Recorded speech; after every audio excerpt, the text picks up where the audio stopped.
Yung motor natin parang may sira yata. Kasi pag signal tayo, steady lang. Kabila, steady lang ay mag-blink. Sana, likod ba nito? Basta ganito may problema itong mga lobby. Buksan muna natin yung ulo, tingnan natin yung wiring.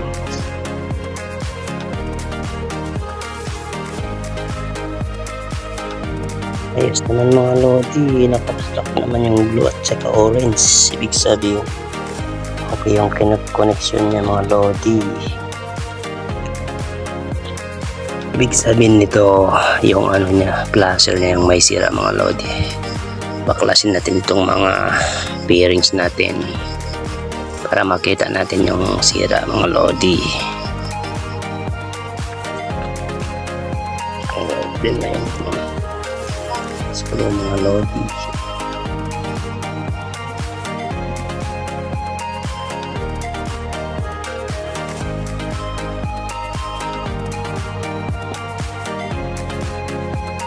Kaya ko ng isang kamay.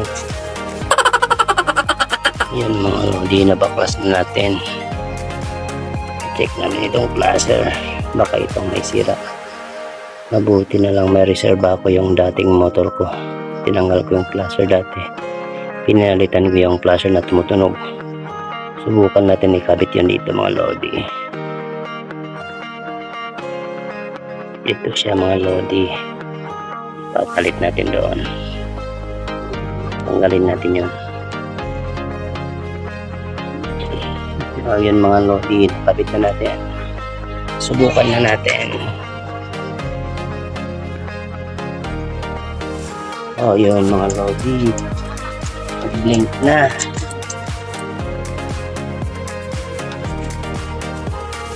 Lagyan natin sa kabila. Yun mga lodi, ayos na.